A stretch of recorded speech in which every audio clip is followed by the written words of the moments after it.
Yo guys, j'espère que vous allez bien. Bienvenue à toutes et à tous dans Focus, le podcast d'amélioration mentale et physique.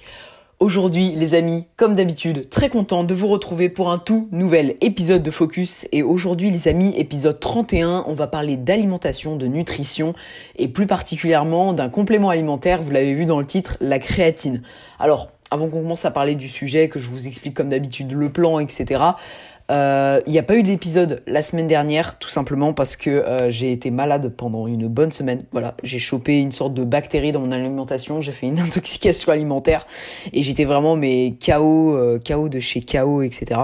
Et je me voyais vraiment pas en vrai vous enregistrer un podcast genre avec une énergie différente de d'habitude, etc. Moi, vous savez, j'aime bien être énergique, être de bonne humeur, etc. Quand je vous enregistre des podcasts et du coup je me suis dit déjà, je vais me reposer, je vais prendre soin de moi, etc. Je pense que vous comprendrez. Et je me suis dit, tant pis, on va décaler l'épisode à la semaine prochaine. Et voilà, c'est pour ça qu'il n'y a pas eu d'épisode la semaine dernière, les amis, veuillez m'en excuser, mais j'ai préféré un petit peu me reposer, etc. D'ailleurs, j'ai pas beaucoup pu m'entraîner, j'ai pas beaucoup pu manger non plus, parce que quand on est malade comme ça, c'est vrai que c'est assez compliqué, on n'a aucun appétit, surtout que l'intoxication alimentaire que j'ai chopée, ça me faisait pas mal vomir, etc. Donc, bref, c'est dégueulasse, on va pas rentrer dans les détails. Mais bref, en tout cas, tout ça s'est passé. J'ai retrouvé la force et les gains que j'avais perdus. Et surtout, je suis de très bonne humeur pour vous enregistrer aujourd'hui un tout nouvel épisode de podcast.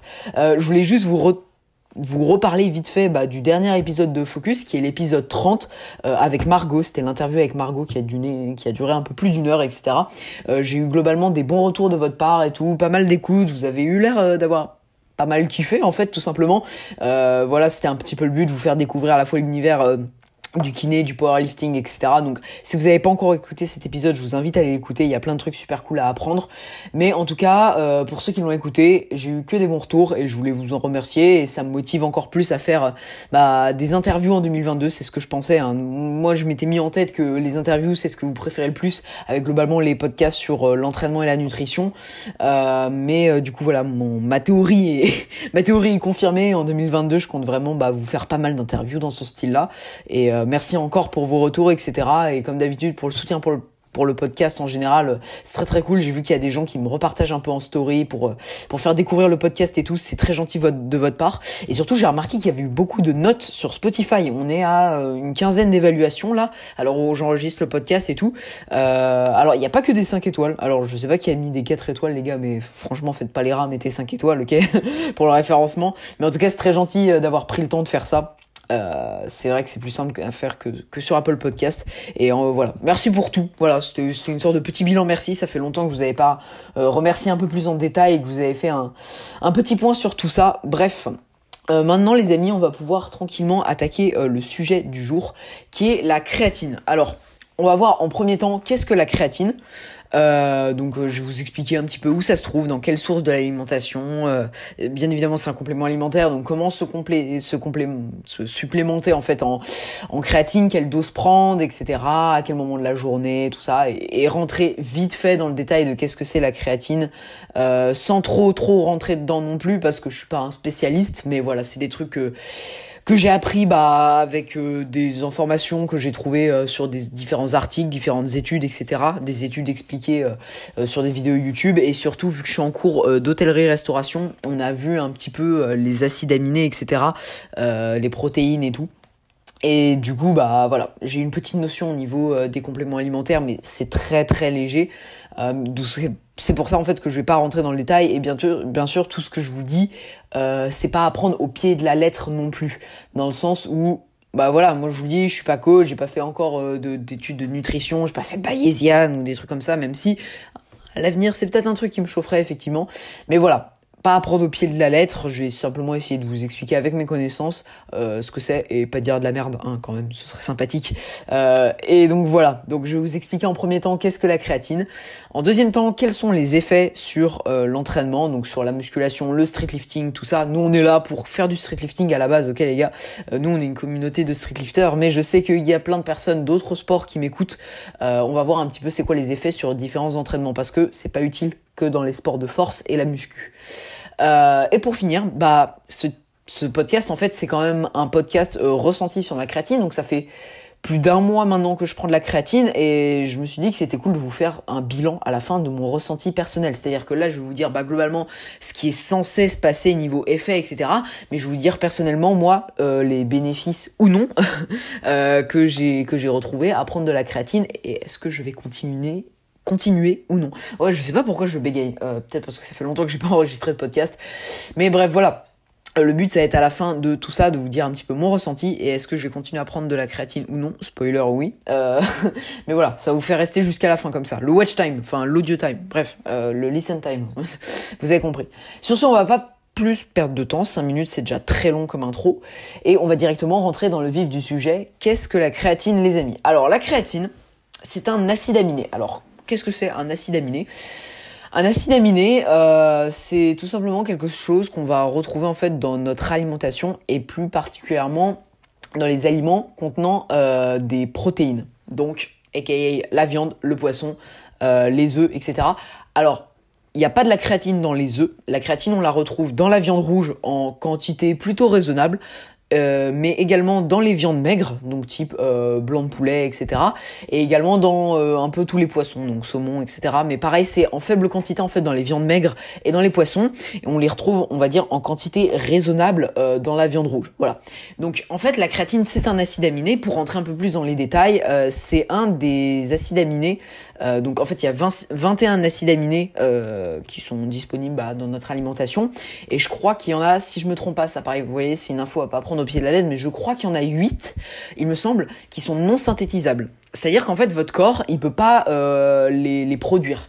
Ce qui fait que vous allez forcément devoir retrouver ces 8 acides aminés-là dans votre alimentation, donc via un apport nutritionnel en fait, tout simplement. Et la créatine, c'est un de ces 8 acides aminés non synthétisables qui sont dits en fait des acides aminés essentiels. Voilà. Tout simplement parce que ils ont un rôle hyper important et que le corps ne peut pas les synthétiser. Ce qui fait que on doit forcément les retrouver dans l'alimentation. Bon, jusqu'ici, c'est pas très compliqué.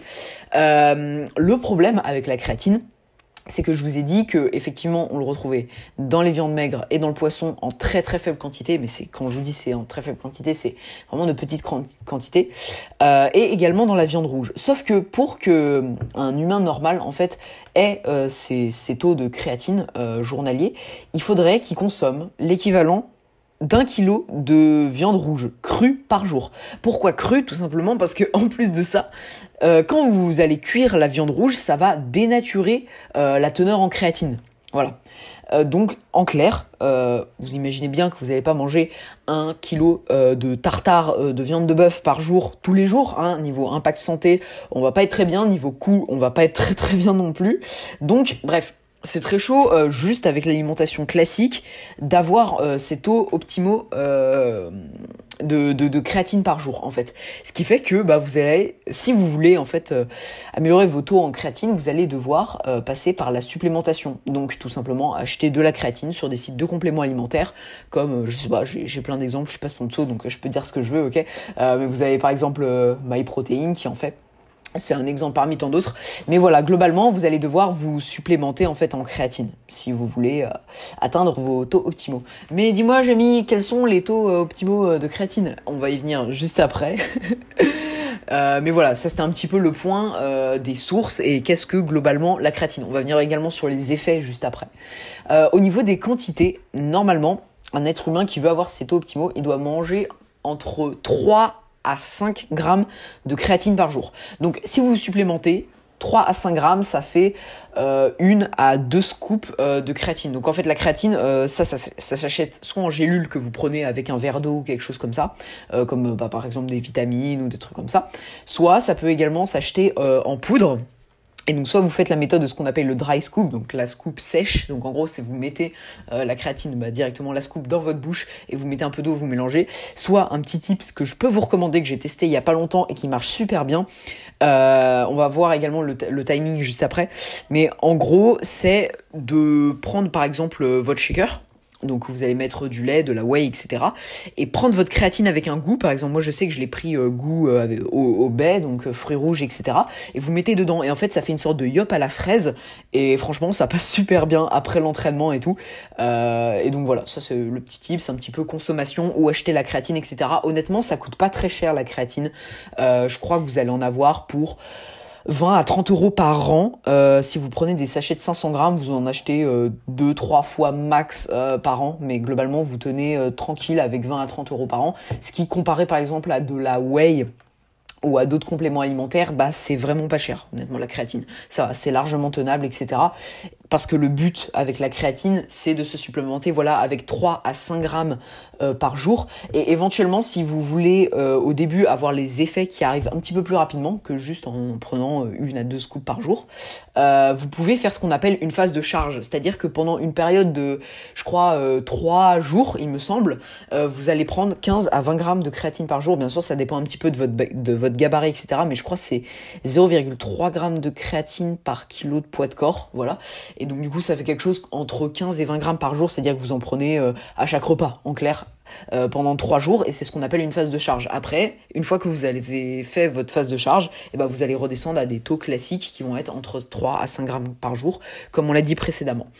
Donc voilà, ça c'était un petit peu pour les quantités. Sinon, quand consommer la créatine, je vous la recommande vraiment en post-workout. Donc par exemple, comme je vous l'ai dit, avec votre shaker, etc., accompagné d'une source de glucides. Donc si vous avez un fruit sous la main, si vous voulez directement la prendre, par exemple, imaginons vous entraînez dans l'après-midi et votre repas de post-workout c'est directement de votre repas du soir, faites-vous une source de glucides et prenez votre créatine avec. Ou si vous voulez faire la technique que je vous ai dit, en fait pourquoi ça passe très bien dans un shaker? Tout simplement parce qu'il y a quand même des glucides dans le lait, mine de rien. Il y a le lactose, et le lactose c'est un glucide, même si c'est pas hyper sucré, etc. Ça fait très bien le taf en termes de source de glucides, et du coup vous pouvez le mettre dans votre shaker post-workout avec la petite technique que je vous ai donnée. Ça passe très très bien. Donc voilà, en post-workout, pourquoi? On va venir aux effets juste après, mais vous allez voir que ça sert dans la récupération des entraînements, etc. Et donc du coup c'est plus intelligent de la mettre en post-workout, mais également parce que il faut savoir que la créatine a quand même un effet hypoglycémique, ce qui fait que si vous la prenez avant votre entraînement par exemple, vous allez peut-être avoir une petite hypoglycémie qui peut arriver plus facilement, et ça c'est pas forcément souhaitable. Quand on est dans l'entraînement, on n'a pas envie d'avoir une hypoglycémie. On a envie de d'être dans le jus, etc. Et donc du coup c'est pour ça que c'est un peu recommandé de la prendre plutôt après l'entraînement en post-workout. Donc voilà, ça c'était globalement la présentation de la créatine, où l'acheter, etc., les effets, tout ça. Maintenant, on va voir un petit peu les effets que ça peut avoir dans vos entraînements. Alors, si vous faites des sports de force, etc., c'est vraiment top, tout simplement parce que un des plus gros effets de la créatine, et pourquoi les gens prennent souvent de la créatine en muscu et dans les sports de force comme streetlifting, powerlifting, etc., c'est tout simplement parce que, en fait, vous allez avoir des gros gains de force. Alors, bien sûr, attends, on pose les guillemets. 2 secondes, on fait une pause, hop, pose les guillemets. Il n'y a pas que ça, ok? C'est pas ça qui va vous rendre super fort, etc. Il y a tout à revoir à côté. C'est un complément alimentaire, ce qui fait que ça doit supplémenter déjà une bonne alimentation, rien que ça. À côté de ça, vous devez également avoir un bon sommeil, un bon entraînement, une bonne hygiène de vie, bref. C'est pas la créatine qui va être une poudre magique, clairement. Et d'ailleurs, petite parenthèse, la créatine, c'est pas du dopage, hein. Il y en a beaucoup qui peuvent croire ça, etc. Ça, pendant une période, alors maintenant ça commence à mieux se démocratiser, etc. Mais pendant une période, on voyait vraiment la créatine comme un produit dopant, etc. Alors qu'en fait, certes, vous allez avoir des gains de force avec la créatine, mais pourquoi? Tout simplement parce que, en soi, tous les humains, ils sont un peu en carence de créatine. Alors je mets carence avec des grandes guillemets. Tout simplement parce que, en fait, c'est pas du tout grave si vous n'avez pas vos taux optimaux de créatine, d'accord? C'est juste, on va dire, un petit plus, mais techniquement, ça va avoir plein d'effets, etc. Alors pareil, je vais pas rentrer en détail là-dessus, mais je crois que ça a plein d'effets super bons sur le cerveau, etc. Donc ça peut toujours être bénéfice, même si vous faites pas forcément de sport, d'avoir vos taux de créatine, mais on va dire que c'est vraiment plus utile si vous êtes un peu dans les sports de force, etc. Tout simplement pour les gains de force. Donc en fait, non, c'est clairement pas du dopage, c'est juste que vous allez fournir en fait à votre organisme les taux optimaux en acides aminés, aka la créatine, donc cet acide aminé là. Et en fait, ça va vous permettre de mieux perdre dans vos entraînements, voilà, tout simplement. Bien sûr, là, je suis en train de vous parler de la créatine, c'est pas non plus un truc magique. C'est-à-dire que si globalement, vous surveillez votre alimentation, votre sommeil et votre entraînement à côté, vous faites déjà le plus gros. Mais si vous voulez aller chercher ce petit pourcentage en plus, vous allez quand même le sentir. Je vous l'ai garanti, on va le voir dans le ressenti que j'ai eu après, mais je l'ai quand même plutôt bien senti, l'impact de la créatine. Et voilà, ça peut toujours être bien d'avoir ces taux optimaux. Donc voilà. Premier truc, ça va être des gains de force. On va parler de mon ressenti personnel après, mais clairement, les gains de force, c'est un effet que tout le monde va voir en prenant de la créatine. C'est clair et net. Le deuxième effet, ça va plus être sur le physique, si vous êtes un peu dans le body, etc. Ça peut toujours être sympa. La créatine, ça va vous donner un effet plus volumineux. Pourquoi ? Parce qu'en fait, la créatine, ça favorise la rétention d'eau. Donc, en clair, pour faire simple, vous avez de l'eau dans votre corps, ok ? Et en prenant de la créatine, vous allez un petit peu plus garder l'eau dans vos cellules. Alors, vous allez peut-être paraître un poil moins sec dans les débuts, tout simplement parce que d'un seul coup, vous allez prendre de la créatine et forcément, voilà. Ça va avoir un petit impact là-dessus, mais ne vous inquiétez pas, honnêtement, sur la shape, c'est pas, je veux dire, oui, vous allez paraître un peu moins sec, mais c'est pas non plus, vous allez paraître hyper flotteux, comme si vous avez fait un maxi cheat meal la veille ou un truc comme ça, loin de là. Ça va juste, voilà, apporter une petite rétention d'eau, mais honnêtement, vous allez pas paraître beaucoup moins sec. Par contre, le truc sympa, c'est que cette rétention d'eau, elle est intramusculaire. Ce qui fait que, en fait, ça va pas, on va dire... complètement voiler vos abdominaux ou des trucs comme ça, etc. Ça va plutôt avoir un truc dans le sens intramusculaire, ça veut dire que vous paraissez plus volumineux en fait, parce que l'eau elle va se stocker dans vos muscles. Donc ça c'est un petit plus. Alors oui, ok, c'est purement pour la shape et tout. Je suis d'accord, c'est loin d'être un des gros effets non plus de la créatine, c'est un petit truc qu'on voit vite fait, mais mine de rien, il faut savoir que voilà, la créatine ça a un impact au niveau de la rétention d'eau intramusculaire et éventuellement vous pouvez paraître un poil plus volumineux après avoir commencé à prendre de la créatine, genre au bout d'un mois ou un truc comme ça. On verra dans le ressenti après, ça c'est un truc que j'ai moins remarqué, etc. Mais voilà, c'est toujours un truc bon à savoir. Et le dernier truc, c'est au niveau de la récupération des entraînements. Je vous avais dit voilà que c'est mieux de prendre de la créatine en post-workout pour la récupération de nos entraînements. Et c'est vrai que, alors ça pareil, je ne saurais pas vous dire pourquoi et rentrer vraiment dans le détail du pourquoi, du comment, mais c'est vrai que vous allez mieux récupérer de vos entraînements grâce à la créatine également. Donc, si on résume les 3 effets principaux, vous allez avoir des gains de force, vous allez avoir de la rétention d'eau intramusculaire et vous allez mieux récupérer de vos entraînements. Voilà, donc là, on a fait globalement le point sur les effets, on a expliqué ce que c'était la créatine et maintenant, on va passer à mon ressenti. Donc comme je vous l'ai dit, ça fait plus d'1 mois maintenant, à l'heure où je vous enregistre ce podcast, ça fait 1 mois et 1 semaine et demie à peu près, enfin j'ai commencé fin décembre en gros, à prendre de la créatine sérieusement, donc c'est-à-dire que tous les jours, voilà, je prenais environ 3-5 grammes par jour. Et au niveau des effets, on va commencer par les gains de force. Alors ça, c'est vraiment le plus gros effet, les gars, je vous jure que ça marche du tonnerre. Alors bien sûr, je me suis mis, en fait, au moment où j'ai commencé à prendre de la créatine, j'ai un petit peu changé ma programmation et ma façon de m'entraîner. J'ai un petit peu changé ça. Ce qui fait que éventuellement ça a pu avoir une incidence également sur mes perfs. Ceci dit, depuis que je prends de la créatine, c'est vrai que j'ai quand même pas mal progressé sur mes barres, notamment je prends l'exemple du soulevé de terre. J'ai un peu commencé le soulevé de terre avant de prendre de la créa et quand j'ai commencé à prendre de la créa, je crois que j'avais un soulevé de terre à 90 kilos et en 1 mois, même pas 1 mois et demi, mon soulevé de terre il est passé à 110. Alors voilà, je remets les guillemets encore une fois les gars, la créatine c'est pas un truc magique, d'accord, c'est pas grâce à la créatine que j'ai eu ça, je me suis entraîné dur à côté, ok, je me suis arraché aux entraînements, j'ai eu une prog solide, etc. Mais voilà, mine de rien, on voit que quand même l'évolution elle a été assez rapide, pareil sur les dips, j'ai eu une assez bonne évolution et tout, donc au niveau des gains de force, c'est clair et net que la créatine ça a aidé. Aussi, j'ai remarqué des effets au niveau de la course à pied. Voilà, on disait tout à l'heure, oui, c'est pas utile que pour les gains de force, etc. C'est vrai. Pour d'autres sports, par exemple des sports d'endurance et tout, la créa, ça aide également vraiment bien. Moi, j'ai remarqué qu'en course à pied, j'arrive à être plus rapide sur des distances longues. Par exemple, vous voyez, tous les dimanches, j'essaie de faire des runs à peu près longs pour du moins maintenir mon niveau avant d'avoir des objectifs. Par exemple, je sais pas, d'aller courir un nouveau semi-marathon ou me préparer pour mon marathon, etc. Parce que ouais, les gars, ça je vous l'ai pas dit, mais pour mes 18 ans, j'aimerais bien j'aimerais bien quand même avoir un petit marathon pour fêter ça. Donc on verra bien. Là, en attendant, alors je vous enregistre ce podcast, normalement je viens de passer les 17 ans d'ailleurs, donc voilà. Dans un an, marathon les gars. Mais bref, finissons la parenthèse, on n'est pas sur une parenthèse anniversaire. Au niveau des runs, je cours globalement 11 à 12 km et j'ai remarqué que j'étais beaucoup plus rapide sur ces distances-là. Donc par exemple avant, pour vous donner un exemple concret, sur un 11 km, j'arrivais à le tenir à 12,5 km par heure et maintenant j'arrive plutôt facilement à le tenir à 13 km heure. Vous voyez, donc j'ai remarqué que voilà, j'arrivais à être plus rapide sur ces mêmes distances. Encore une fois, il y a également l'amélioration dans les entraînements, mais j'ai vraiment senti que, voilà, en fait, mes muscles arrivaient à générer plus d'énergie et plus de puissance sur des distances longues, en fait, pas juste sur une courte distance, quoi. Donc ça, c'est un effet assez sympathique, on va pas se mentir. Sinon, donc ça, c'était au niveau un peu de la performance, etc.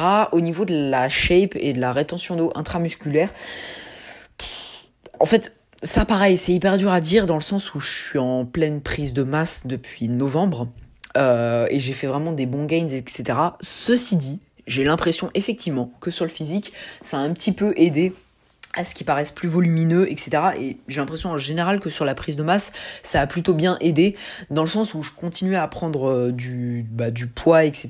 Mais que je voyais que c'était vraiment de la masse musculaire, quoi, en mode clean bulk et tout, et je restais globalement propre. Alors je sais que ça n'a pas forcément de sens avec la rétention d'eau intramusculaire, mais voilà, peut-être qu'au niveau de l'effet volumineux, ça a un petit peu joué. Honnêtement, ça, voilà, je ne saurais pas vraiment vous indiquer. J'ai l'impression, mais voilà. Ça, pour le coup, je suis vraiment pas sûre.